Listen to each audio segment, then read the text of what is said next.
ayaa geeriyooday xilligu nabigu noolaa salawaatullahi wasalaamu calayh waa la xabaalay nabi maxamed caaisha uga sheekaysay nabi maxamedow xalay baan riyooday kadibna jannadaa la igeeyey jannadii markaan daaraheeda dhex maraayay ayaan maqlay qol ama daaro qur-aan laga dhex akrinayo dhegtaan u dhigay codkii xaaris ibnu nucmaan buu noqday nabi allah ka warran bay hawsha ayada nabi wuxuu yihi ninka leeyahay xaaris ibnu nucmaan waa nin baari oo hooyadii iyo waalidkiisa wakadalika yafcalu lbiru caaisha waxay tihi wa kaana min abari nnaasi ilaa ummihi ruux bini aadama waalid biri iyo ixsaan iyo samafal u sameeya oo ateeca ninka ugu qiimo badan bu ahaa bay tiri nabi wuxuu leeyahy birigaa sidaa yeelo in daaraha jannada intii la galo qur-aan laga dhex citaaliyo laga dhex akriyaayo waxaa keena in waalidka la adeeco baari loo noqdo cuthmaan ibnu cafaan radi allahu tacaala canhu hooyadii baari buu u ahaa wuxuu leeyahy intaan islaamay weligay hooyaday indhaha kama buxsanin bur inaan si fiican u fiirsho indhaha ku taago weligay ma dhicin bur inta hooyada noolayd kuwana haddee indhahay ba ka soo ridahaya farahay bay ka gelin iska daa inay ka foorrsadaane oday baa tahay fundoobay oo faca uu dhammaadeen maxaa ku dhigay caanihii biyi baad ku dartay waad wareertay kharbaan baa tahay naga fadhiiso waxaan xusuustaa niman duqayo waayeella ah oo carruurtay dhaleen aan ku dhiiran karin inay wax weydiistaan ama la hadlaan aduu ku soo mara adeerow bal la hadalo waxaad ku tidhaahdaa odaygii baa kuu baahan ku dheh ninka noocaasa muxuu ka nool yahay islaamkee buu sheeganaya diintee buu haystaa bal adigu weydii hooye waxaad arkaysaa ilmahay dhashay aan u sheegan karin baahideeda aan u sheegan karin inay tirado carruurtaa waxaa u samee ayadii buu tuhmi hebel bay iga jeceshahay kaabay u eexataa qolyahan gara dambayska dumaasha ku dhashay rabtaa carruurta kale odayga hebel u dhatay kaasay wadataa maamadii baaba mashruuc laga dhigahaya idan waa musiibo in waalidka halkaa gala gaadhaan waa wax lagu naargala wey xaaris ibn nucmaan saxaabiga hadda aynu ka sheekayna xadiidkii saxiixa ahaa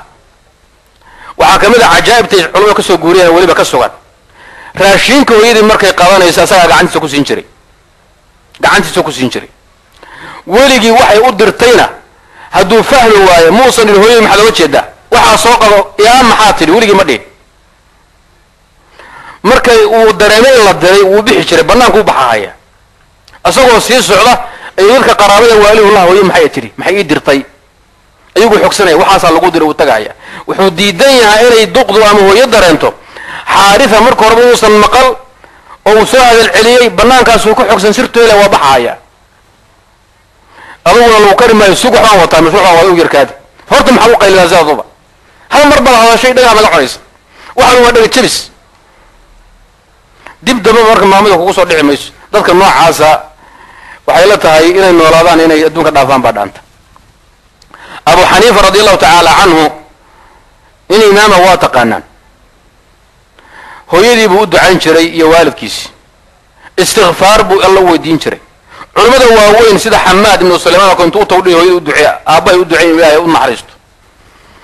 bil kasta sadaquu bixin jiray 20 dinaaran 20 dinaar buu bil kasta bixin jiray 20 dinaar waxa way taqriiban waa lacag ku dhoweeye $2,000 طيب waa 85 gram oo dahab wey 85 gram oo dahab idinka yaqaanaada waxa idinku aad siisataan gramkiiba ma aqaan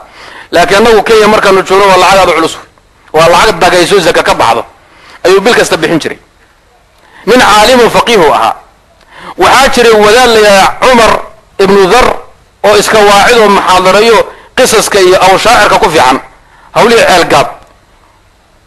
nin ku fiican baa jiray hooyadii ninkaasay jecleed wacdigiisa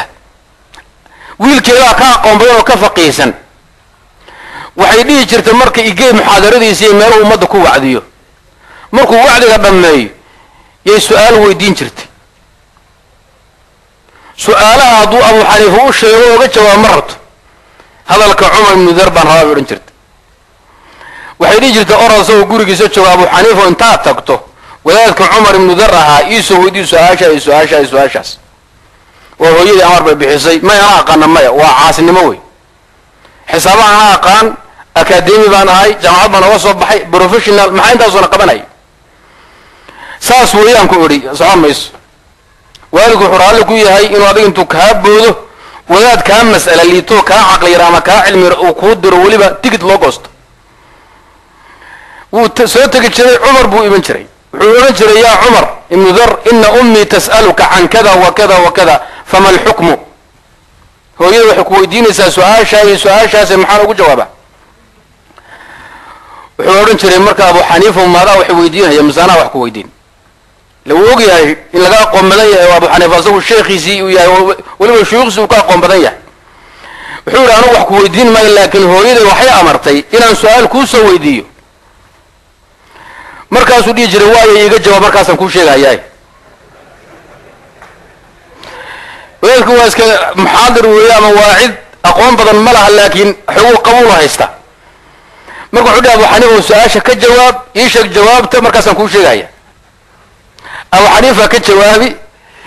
jawaabti buu cumar midar soo celinhayaa hooyuu ku soo laaban saasuu sheekhu ku soo yidhi khayr allah ku siiyo ayuu sheekheeda usoo jawaabay laakiin xaqiiqdu waa maxay